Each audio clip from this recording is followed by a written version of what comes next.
हरिद्वार में महाकुंभ का भव्य आयोजन था। चारों ओर श्रद्धालुओं की भीड़ थी। गंगा तट पर घंटों और शंखों की आवाजें गूंज रही थीं। भक्तों की आस्था हर दिशा में बिखरी हुई थी। इसी मेले में जिले के कलेक्टर डीएम विवेक शरण अपनी पत्नी संजना के साथ घूम रहे थे। विवेक शरण प्रशासनिक कर्तव्यों में सख्त और ईमानदार अधिकारी थे, लेकिन उनकी निजी जिंदगी अधूरी थी।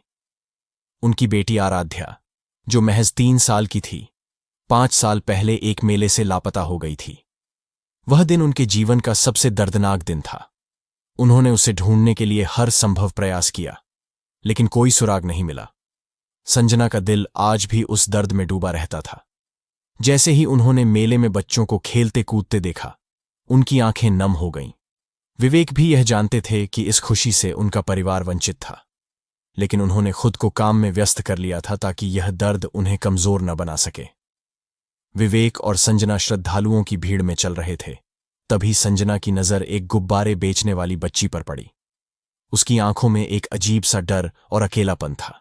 उसने मैली कुचैली फ्रॉक पहनी हुई थी और उसके उलझे हुए बाल इस बात का सबूत थे कि उसे लंबे समय से कोई प्यार से सहला नहीं पाया था। संजना का दिल अजीब तरह से धड़क उठा। उन्होंने धीरे से उस बच्ची से पूछा, बेटा, तुम्हारा नाम क्या है? लड़की ने घबराकर जवाब दिया, मेरा नाम खुशी है मैडम जी। संजना का दिल धड़कने लगा। उनकी बेटी का नाम आराध्या था, लेकिन कहीं यह सिर्फ नाम बदल देने की साजिश तो नहीं? उन्होंने लड़की के चेहरे को ध्यान से देखा। वही बड़ी बड़ी आंखें, वही मासूम चेहरा, वही कलाई पर एक छोटा सा तिल। उन्होंने कांपते हुए पूछा, तुम्हारे माता पिता कहाँ हैं? लड़की की आंखों में आंसू आ गए। उसने धीमे से कहा, मुझे कुछ याद नहीं, मैं तो बस यहां गुब्बारे बेचती हूं। अंकल कहते हैं कि यही मेरा काम है। विवेक भी अब बच्ची की ओर ध्यान से देखने लगे। उनका दिल कह रहा था कि यह उनकी खोई हुई आराध्या ही है, लेकिन दिमाग को यकीन नहीं हो रहा था। संजना ने झुककर प्यार से बच्ची के हाथ थाम ली। उनका गला भर आया। बेटा, क्या तुम्हें अपने घर का कुछ भी याद है? खुशी ने सिर हिलाया। नहीं, अंकल कहते हैं कि मैं बचपन में खो गई थी और उन्होंने ही मुझे पाला है। संजना और विवेक की आंखों में अब शक और यकीन की जंग छिड़ गई। विवेक ने तुरंत अपने सहायक को बुलाकर कहा, इस बच्ची के बारे में पूरी जानकारी निकालो और यह पता करो कि इसे यहां लाने वाला आदमी कौन है। कुछ ही देर में पता चला कि यह बच्ची एक बच्चा तस्कर गिरोह के पास थी, जो छोटे बच्चों को अगवा करके उनसे भीख मंगवाने और काम करवाने के लिए मजबूर करता था। पुलिस ने तेजी से कार्रवाई शुरू की। उन्होंने उस गिरोह के सरगना का पता लगाया। बच्ची को यहां लाने वाला आदमी रमेश नाम का एक दलाल मेले में ही घूम रहा था।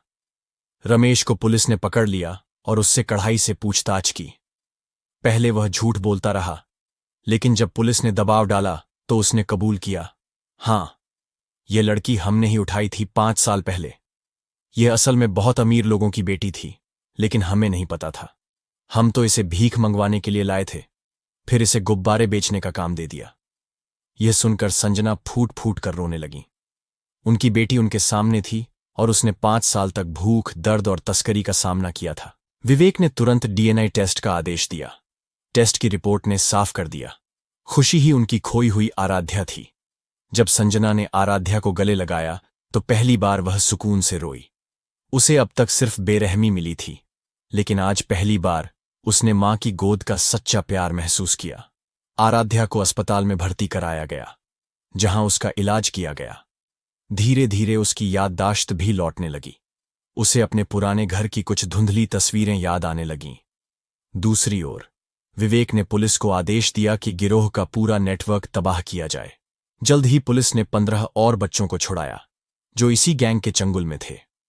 रमेश और उसके साथी आजीवन कारावास की सजा के हकदार बने। कुछ ही हफ्तों में आराध्या पूरी तरह से ठीक हो गई। अब वह फिर से अपने असली घर में थी। वह अपने पुराने खिलौनों से खेल रही थी। संजना उसकी पसंदीदा कहानियां सुना रही थी और विवेक उसे अपनी बाहों में झुला रहे थे। लेकिन सबसे बड़ी खुशी यह थी कि आराध्या अब सुरक्षित थी और वह जान चुकी थी कि वह अनाथ नहीं थी। उसके माता पिता ने कभी उसे ढूंढना बंद नहीं किया था। यह कहानी सिर्फ एक परिवार की नहीं थी, हजारों बच्चे हर साल लापता होते हैं और उनमें से कई कभी अपने घर वापस नहीं लौट पाते। लेकिन अगर समाज सतर्क हो तो हर खोए हुए बच्चे को घर वापस लाया जा सकता है। कभी भी किसी अनजान बच्चे को लाचार देखकर अनदेखा मत करें। शायद वह भी किसी परिवार की खोई हुई संतान हो।